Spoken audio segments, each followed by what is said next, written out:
चित्तौड़गढ़ जिले के रावत भाटा परमाणु बिजली घर में 29 अगस्त को राष्ट्रीय स्तर की मॉक ड्रिल हुई थी, लेकिन इस अभ्यास से पहले ही क्षेत्र में विरोध की लहर दौड़ गई है।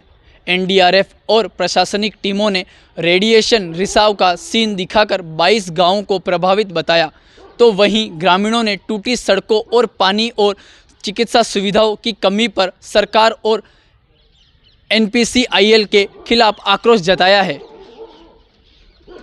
एक और ले लो। चित्तौड़गढ़ जिले के रावत भाटा परमाणु बिजली घर में 29 अगस्त को राष्ट्रीय स्तर की मॉक ड्रिल हुई थी, लेकिन इस अभ्यास से पहले ही क्षेत्र में विरोध की लहर दौड़ गई। एनडीआरएफ और प्रशासनिक टीमों ने रेडिएशन रिसाव का सीन दिखाकर 22 गांवों को प्रभावित बताया, तो वहीं ग्रामीणों ने टूटी सड़कों, पानी और चिकित्सा सुविधाओं की कमी पर सरकार और एनपीसीआईएल के खिलाफ आक्रोश जता दिया। भारी बारिश से चंबल नदी का पानी संयंत्र तक पहुंचने का परिदृश्य बनाकर इस मॉक ड्रिल को अंजाम दिया गया। गांवों में सायरन बजाए गए, मेडिकल टीम ने आयोडीन टैबलेट बांटे और प्रशासन ने आपदा प्रबंधन का अभ्यास किया। बताया गया कि 53 लोग और 10 मवेशी प्रभावित हुए, लेकिन यह अभ्यास लोगों के भरोसे को मजबूत करने के बजाय नए सवाल खड़े कर गया। ग्रामीणों का गुस्सा मॉक ड्रिल से पहले ही उबाल पर था। सबसे नजदीकी तमलाव गांव हो या आसपास के इलाके, लोग सड़क, पानी, चिकित्सा और शमशान जैसी मूलभूत सुविधाओं से वंचित हैं। ग्रामीणों ने आरोप लगाया कि एनपीसीआईएल ने गोद लिए गांव तक की अनदेखी की है। टूटी सड़कों पर जलभराव, अवैध शराब बिक्री और रोजगार में उपेक्षा जैसी शिकायतें विरोध को और तेज करती गईं। विरोध के बीच सबसे कड़ा हमला विधायक डॉक्टर सुरेश धाकड़ ने बोला। न्यू कम्युनिटी सेंटर में टेबल टॉक अभ्यास के दौरान उन्होंने मॉक ड्रिल को सिर्फ दिखावा करार दिया और 500 करोड़ रुपए के विशेष पैकेज की मांग रखी। उन्होंने कहा कि जनता रेडिएशन का खतरा भी झेल रही है और रोजगार की समस्या भी। चेतावनी दी कि अगर हालात ऐसे ही रहे तो रावत भाटा बांसवाड़ा बनने में देर नहीं लगेगी। गौर करने वाली बात यह भी रही कि भाजपा ही नहीं, कांग्रेस और आमजन ने भी इस मॉक ड्रिल को महज औपचारिकता बताया। ग्रामीणों ने कहा कि न पंचायतों को भरोसे में लिया गया और न ही सामाजिक संस्थाओं को। चिकित्सा की हालत इतनी बदतर है कि 60 किलोमीटर तक ब्लड बैंक, एमआरआई, कैंसर विशेषज्ञ या आपातकालीन अस्पताल तक मौजूद नहीं है।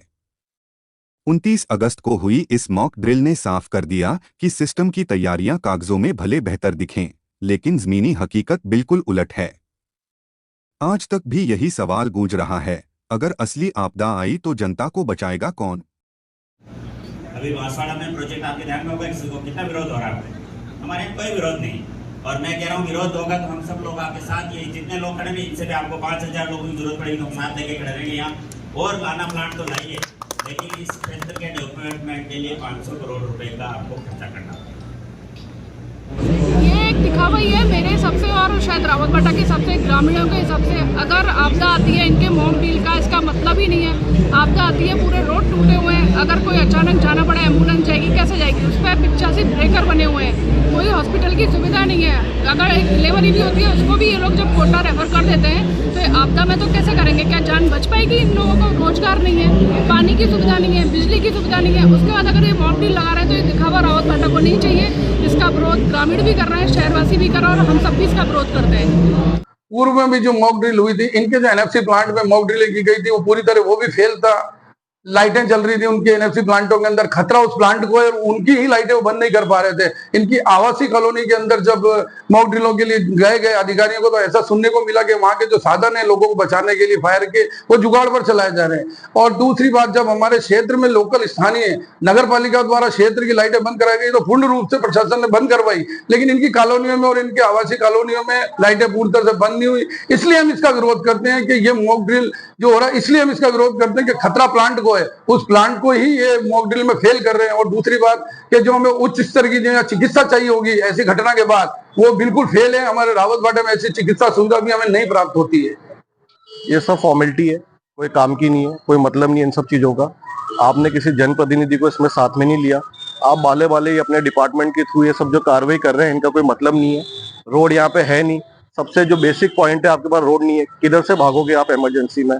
गांधी सागर का रोड खत्म है, रावत भाटा कोटा रोड खत्म है, अपना बेगू का रोड खत्म है, भागोगे कहाँ पे? तो ये सब फॉर्मेलिटीज है, इनका कोई मतलब नहीं है। और ये सब युवा सब इसका रावत भाटा के वास्ते इसका बहिष्कार करते हैं। रावत भाटा का परमाणु बिजली घर एशिया महाद्वीप का सबसे बड़ा परमाणु बिजली घर बनने जा रहा है और ऐसी कंडीशन में यहाँ पर हम जो लोग बेसिक जो आपातकालीन डिपार्टमेंट होते हैं उनकी स्थितियाँ देखते हैं तो वो धरातल पर शून्य नज़र आती है।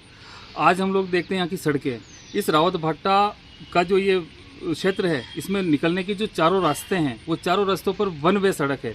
ऐसी कंडीशन में ये लोग आपातकालीन स्थिति में पब्लिक को कैसे निकालेंगे, ये भी तक क्वेश्चन बना हुआ है। दूसरा ये कि यहाँ की चिकित्सा व्यवस्था को हम देखते हैं, आज लोग बाग बेसिक जो चिकित्सा होती है, जो प्राथमिक चिकित्सा होती है, उसके लिए संघर्ष कर रहे हैं। सड़कों पर लोग हैं और ऐसी कंडीशन में कोई आपात स्थिति आती है तो उस आपात स्थिति से ये लोग कैसे निपटेंगे, ये मुझे समझ में अभी तक, हमें क्या जनता को भी समझ में नहीं आ रहा है।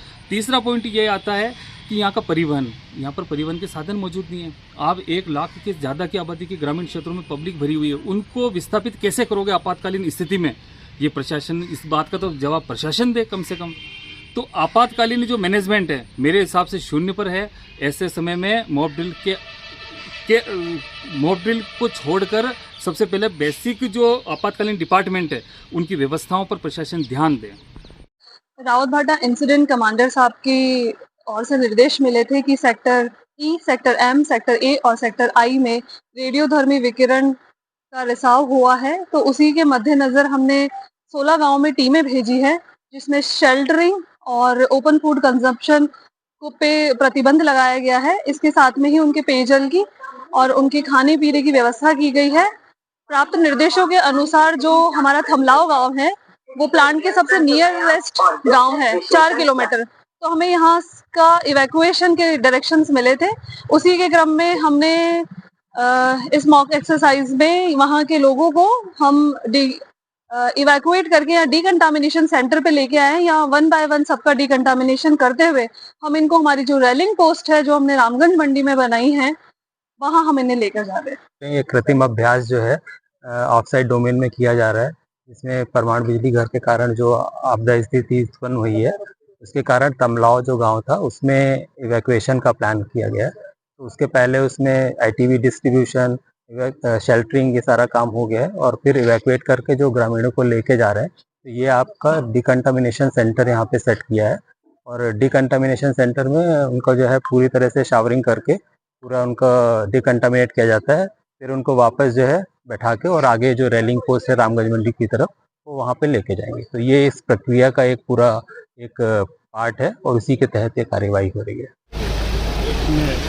ऑफसाइड इमरजेंसी के लिए यह एक्सरसाइज की जा रही है जिसमें एनडीआरएफ भी भाग ले रही है। यह एक्सरसाइज एनडीएमए के संयोजन में की जा रही है। इस एक्सरसाइज में एनडीआरएफ को 3 टास्क मिले हैं।